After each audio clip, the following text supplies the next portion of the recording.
আমি সবে গরমাগরম কচুরির প্লেটটা হাতে নিয়েছিলাম। কচুরিটা খেতে যাব ঠিক এমন সময় একটা আওয়াজ শুনতে পাই।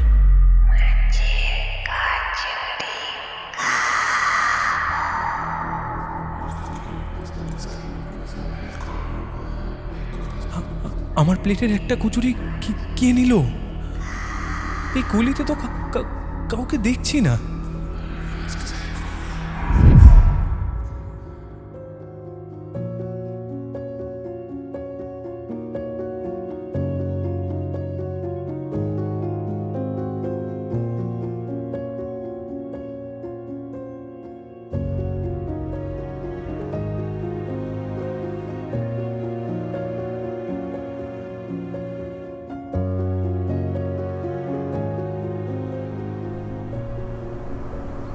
এই বৃষ্টি আসার আর সময় নেই।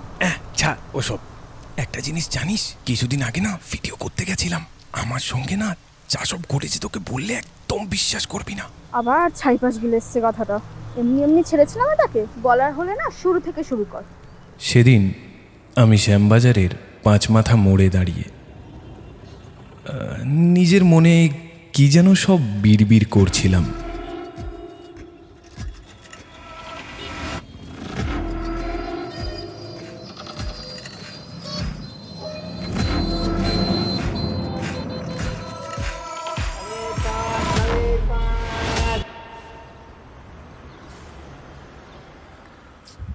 এত কিছু তো কভার করলাম, আর কি বাকি থাকতে পারে?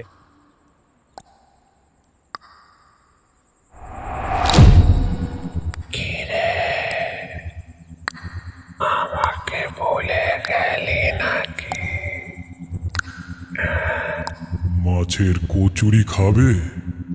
যেখানে আনমনা হলেই কচুরি চুরি করে নিয়ে যায় মেছো ভূতে। উত্তরের বাগবাজারের এই নীলাচলে 1990 সাল থেকে মানুষের ভিড় উপচে পড়ে এই দোকানের কচুরির জন্য।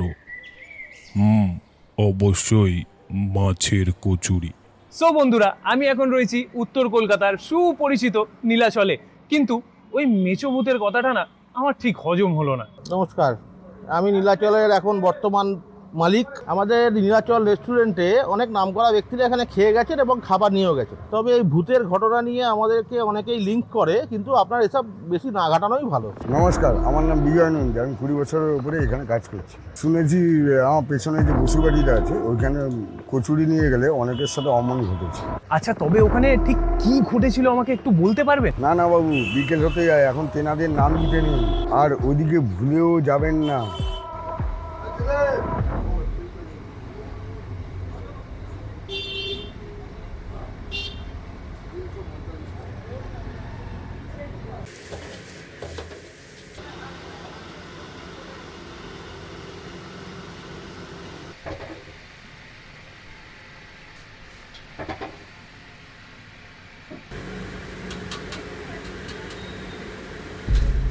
Thank you. ওই বিষয়টা একটু বলা যাবে? আরে আরে, কাকুর কাছে তো কিচ্ছু জানা যাচ্ছে না বা বের করা যাচ্ছে না, আমি নিজেই যাচাই করে দেখবো। তোমরাও চলো আমার সাথে। মেছো ভূত, মেছো ভূতের আমি কান মুলে দেবো না।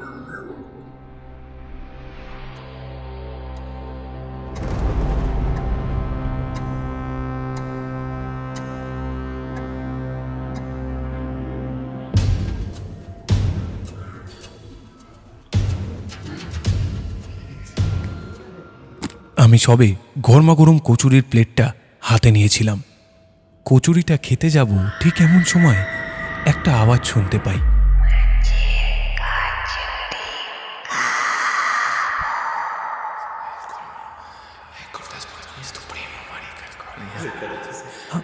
আমার প্লেটের একটা কচুরি কে নিল? এই গলিতে তো কাউকে দেখছি না।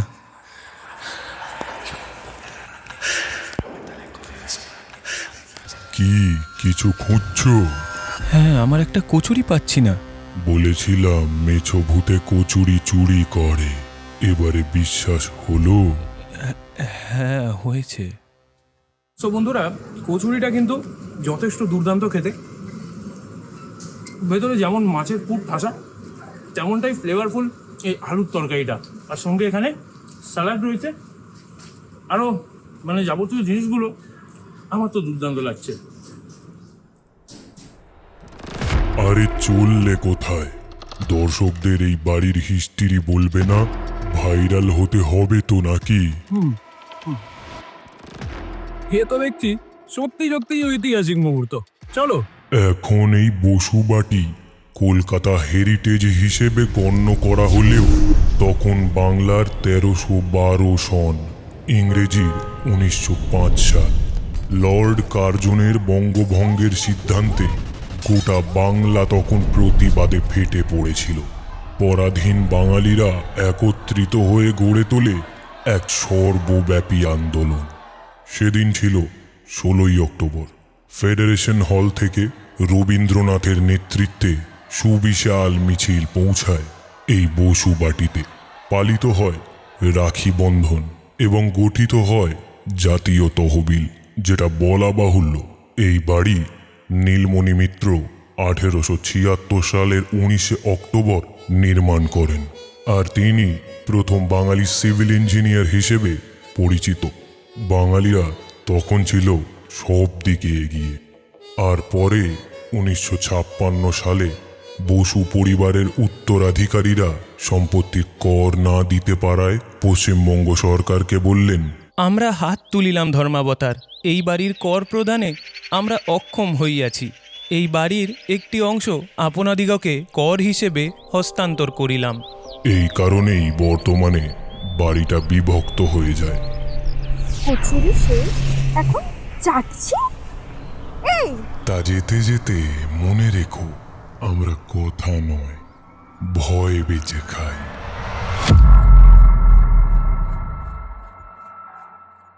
হাই, আমি অনিতা দাস।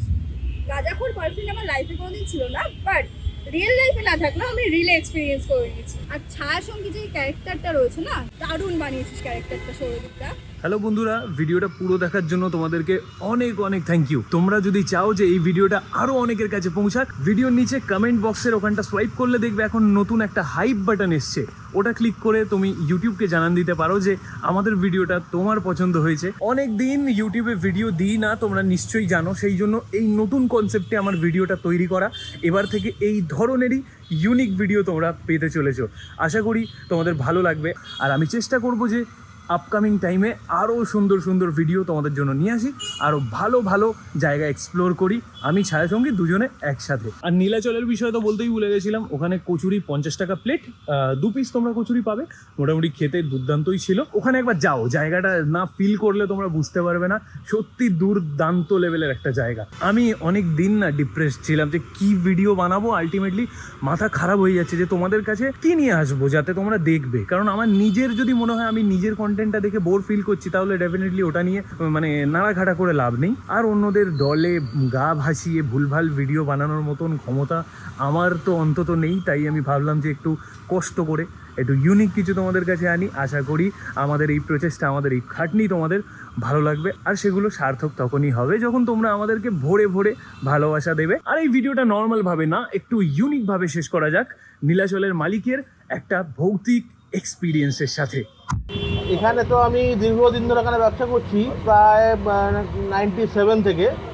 তো এখানে আমাদের যে রাজবাড়ি আছে নন্দলাল বসু, ওখানে অনেক দিন ধরে এখানে শুটিং হয়, অনেক ফিল্মের শুটিং হয়েছে। তো হঠাৎ একবার শুটিং হতে হতে একটা শর্ট ফিল্মের শুটিং হচ্ছিল, তো হতে হতে নায়িকা দেখি এরকম দৌড়ে দৌড়ে চলে এসছে আমার দোকানের কাছে, মানে অনেকটা ডিস্টেন্স, তার পেছন পেছন আমরা 4-5 জন ছিল সঙ্গে। এবার উনি দেখি ধরধর করে ঘামছেন আর মানে হাঁপাচ্ছে, মানে রীতিমতো ভয় পেয়ে গেছেন আর কি। তো সবাই গিয়ে জিজ্ঞেস করছে কী হয়েছে কী হয়েছে কী হয়েছে, বলছে আমি আর এই বাড়িতে ঢুকবো না। কেন ঢুকবো না নিশ্চয়ই উনি কিছু দেখতে পেয়েছেন, এমন কিছু, হ্যাঁ কিছু একটা ওনার নজরে এসছে, যার জন্য উনি বলছেন আমি আর ঢুকবোই না। উনি আর ঢুকলেনই না শুটিং করতে, শুটিং ক্যান্সেল করে পরের দিন আবার অন্য জায়গায় শুটিং হয়েছিল।